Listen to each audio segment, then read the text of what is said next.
Hello once again, welcome back to this channel FunMade TV. I'm sure sometimes you guys will have noticed this pepper when it's in vogue, when it is cheap. What do we do with it? Now this market, or the shop video you're seeing now is an open market. It's usually very common in southeast of England. The pepper, and when you see this pepper, what do we really do with it? What do we do with it? What do when you have it in surplus, when it is in its season, sometimes a box can go for as cheap as £1. So this is what I do. I buy some, of course, and I wash and remove the seed and break it into pieces. And that's to make it easier for the blender, for the blending. So yes, and then I also buy some scotch bonnet to go with it.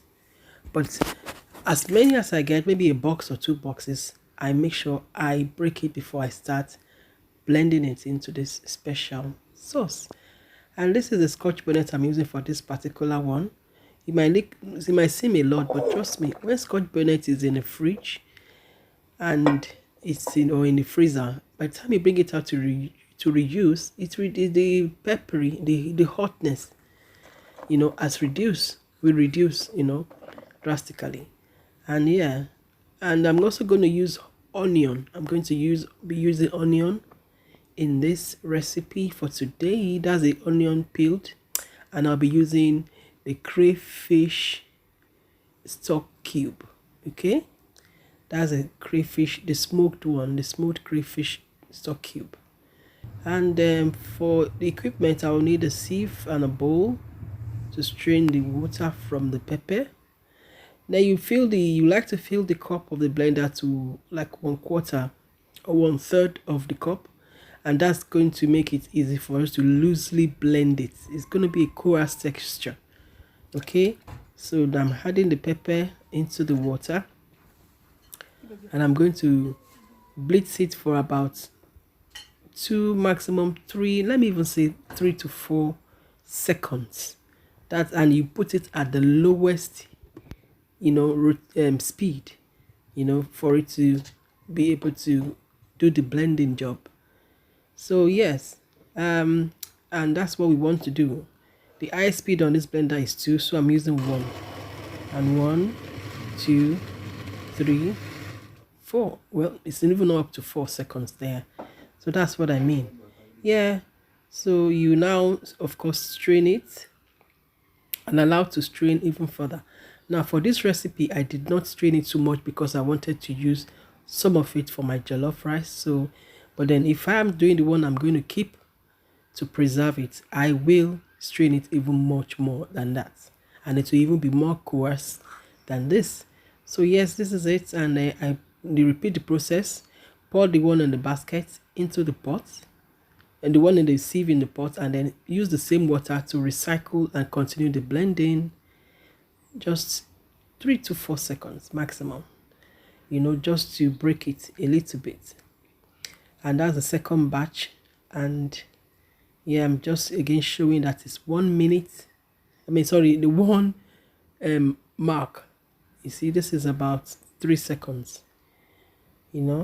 Yeah, and this is everything ready in the pot. I'm going to cover it to boil it. Notice that I have not added the chili at all. And that's because even the chili we have in market for this time is not as hot as it is. So when the pepper is boiled, I blend the chili with oil instead of water. I don't use water, I use oil. And that is to keep the quantity of water low, so that we can have it last even longer in the fridge or freezer, wherever. So I'm adding the scotch bonnet now, the chili or scotch bonnet, and I'm going to blend it coarse texture as well. That one too is going to be short, quick blitz. I think that's what they call it, blitzing. Okay, just to have everything in a coarse texture. It's just 3 main ingredients: the pepper itself, the scotch bonnet, and the onions. That's all I use. We're actually trying to salvage I mean, to take the advantage of the fact that the pepper is in abundance. So this is what I do actually, and then I keep it in the fridge or freezer depending, and I use it for anything. From stew to yam to rice to jollof rice. Sometimes I even use it to start some soup. There's an okra soup I use, and I use it as a base for the okra soup. So that is the chili going into the pepper, into the boiled pepper, and yeah, and you let it simmer. And I do the onions the same thing. I do not use water, I use oil. I had to use another bottle of oil. The one I had is finished. Okay, and yes, and that is it. I blend the onion too, not too fine, just like the pepper and the scotch bonnet. Everything has to be in that coarse texture, you know. And also because the pepper usually is a sweet, gives that sweetness. So the scotch bonnet will not really be too much of a problem, because then it will temper the sweetness, if you know what I mean, as an African person especially.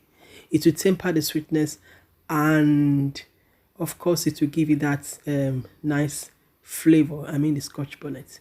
So yes, the what I'm adding here is a secret ingredient which you may not add to your one. This one is ginger. You may not add to your one. Sometimes I do, sometimes I do not. If I have a plan in my mind already for what I want to use the sauce for. Like I told you, I'm using this one for some of it be going for jollof rice. So I just show you this recipe because I've always wanted to do that, and I'll show another one for when we have surplus of tomatoes, what we can do to, keep to use, take that opportunity, you know. So yeah, and after about 1 hour in the kitchen, or less than that, I should think. Actually, it's less than 1 hour. That's the cool down sauce. So you can use it for yam. That day I use it for yam actually, some of it, and I'm keeping the rest in the fridge for a year. That's the yam, and yeah, thanks for watching. Please like and subscribe to our channel. Thanks for watching, and bye.